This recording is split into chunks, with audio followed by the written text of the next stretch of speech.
Now, turn off all the lights and get ready to never sleep again. Mr. Gleam by JGrupe. The commercial for Mr. Gleam cleaning service had intrigued me. The jingle they ran always got stuck in my head, and I'd catch myself singing it at work, in the car, and in the shower, seemingly against my will. The price didn't hurt either. Mr. Gleam cleaning service claimed to be half the cost of their competitors. I had shopped around, and their ads were surprisingly true. I called them up, and they said they could come by the next day. My wife had been asking me to book a cleaner for months, and I was going to surprise her with a sparkling clean home when she returned from work. The old house we lived in had not had a thorough cleaning for years, decades maybe. We moved in and done the best we could, but even with the help of my mom and other ambitious family members, we could never make a dent on the grime which was baked into the walls and baseboards after years of neglect. The previous owner had been a hoarder, leaving piles of junk for us to clean up when they left. The basement was brimming with old shit that all looked completely worthless to me. I couldn't understand why anyone would keep broken 20-year-old as seen on TV gadgets, obsolete electronics covered in battery acid, mildewed Harlequin romance novels, and boxes of moth-eaten clothing. The smell was the worst part. It was like the old grease trap of an abandoned burger place. The previous owners had clearly enjoyed deep frying their food, leaving the walls yellow-orange with stains that wouldn't come off even with maximum effort.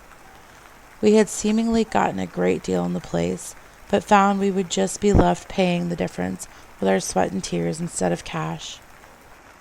If our house could even look close to the pictures on the Mr. Gleam website of satisfied customer homes, we would be in good shape.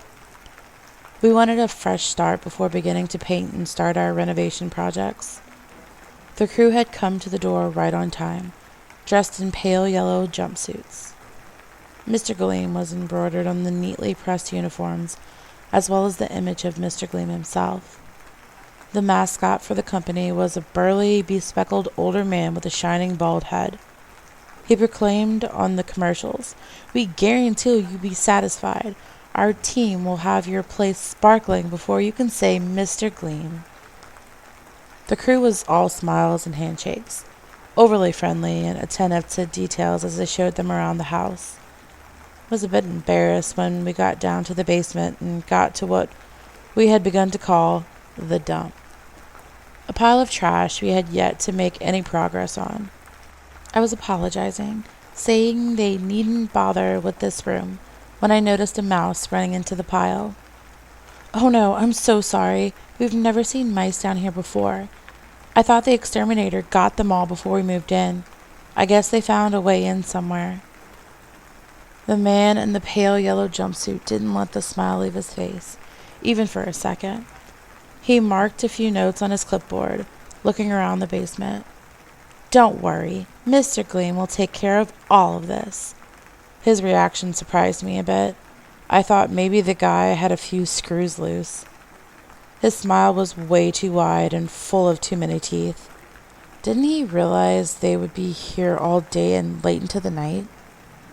"We'll be done in an hour, 2 at the most. Why don't you go out and grab a coffee or some lunch and we'll call you when we're done. How's that sound?" The Joker's smile never left his face, though it didn't touch his eyes. I had to admit it sounded fantastic to me. I couldn't believe they would be done so quick, but the reviews online had said the same. The fastest clean, the brightest shine, was how they advertised. I figured they would bring in a few more people. The small group assembled didn't seem to be enough, especially to tackle this huge job. I knew they were pros, but this would be one for the record books. Unless he was overselling it, I thought. "Okay, if you say so," I said dubiously. "Just give me a call on my cell when you're finished with everything." As I pulled out of the driveway, I thought about where I could go to kill some time. I decided to just grab a coffee and sit on the side street and wait for them to call. I had nothing better to do but watch Netflix on my phone anyways, and I was curious. I wanted to spy on them a bit. This whole plan of theirs seemed impossible. The house wasn't small, and there was a lot to do for such a tiny crew. If they finished in 4 or 5 hours and the house looked clean, it would be a miracle, in my mind. I got back from grabbing a coffee just as the cleaners were unloading a very long black duffel bag from the van. At first, I thought it was vacuum equipment, until I saw something thrashing and kicking inside. Strange, I thought. I watched them bring the long duffel inside through the garage. It looked very odd. The bag itself was like a clown car prank joke. It just kept coming and coming from the back of the van with no end in sight. A colorless handkerchief from a magician's pocket. Finally, they finished. The duffel must have been the only thing in the back of the van, I thought. It was so big there wouldn't have been room for much else. So where was the rest of the cleaning equipment? I wondered if they had another van parked somewhere, but it didn't look like it. I waited until they were inside and quickly snuck around back. I had to see what the hell was in the freakishly long bag. It looked alive, whatever it was, moving around in there, but it could have been just a trick of the light or my eyes. I got around back and looked in through the window, blocking the glare with my hands. I saw the cleaners unzipping the bag as they stood next to the pile of detritus in the basement.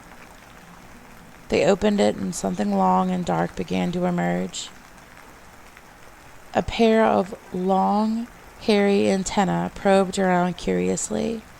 Its mandibles clicked and twitched, and more legs came out of the bag. The long, lumpy body which emerged looked like a millipede, but this one was longer than an anaconda and 3 times as wide. It skittered out of the bag on its many legs. I looked in horror as it began to explore and then consume the waste in the pile. It fed ravenously, drool flying and pouring from its disgusting face. I saw a mouse try to scurry away, but the thing snapped it up and crunched its tiny bones as it squeaked and squealed. I looked at the workers in their yellow jumpsuits and saw their eyes no longer looked human. They glowed a faint light blue. The cleaners walked around, entranced, gathering what seemed to be the nastiest garbage they could find, old radios and electronics I had set aside for safety, since they were covered in battery acid, were snapped up like bonbons as the thing's mandibles crunched an old radio in half like a pretzel. The giant black millipede gorged and feasted as I watched, hypnotized. Eventually it began to slow down and it looked like it was becoming full, and some possibly long belly swollen and bloated. I saw it lay down for a moment. It rolled over and large yellow eggs began to pour out of it. The thing spilled all over the floor, rolling around like loose oranges. This went on until there were hundreds of eggs all over the floor, and the place looked like a jaundiced ball pit and a horror play place. The millipede began to gorge again. A large rat tried to scamper away, but was snapped up and eaten like a palate cleanser for the next course. I hadn't even known there were rats, but this thought hardly disgusted me as it normally would. Rats suddenly seemed quite tame and docile compared to this hideous demon creature. Drool poured from its maw, and I got a good look at its face for the first time. Its mouth was filled with rows and rows of teeth, going back all the way down its throat. Its eyes glowed the same pale blue as the workers. Its mandibles clicked and chittered as it seemed to communicate with them. They looked at it with reverence and brought it offerings of moldy quilts, broken tennis rackets, and old shoes. I began to hear the catchy jingle of their company theme song in my head, but now with different words. The right words, I thought. Mr. Gleam, he will rend your flesh from bones, Mr. Gleam, you will scream and you will moan." I stood up horrified, backing away from the window as I saw the yellow eggs begin to hatch. Hundreds of smaller millipedes emerged and began to roam around and feast on mice, bugs, and refuse. I ran from the house and back to my car. When I looked back and saw the cleaners were following after me, I started up my old shit box as fast as I could and burnt rubber, fleeing with a terrified glance over my shoulder. They did not pursue. Who would believe my story anyways? Now the question remains, how do I explain this to my wife? How do I tell her that the house is now clean, spotless in fact, but we can never, ever go back there? Greetings, spoils and ghouls. If you like this video, be sure to give it a thumbs up.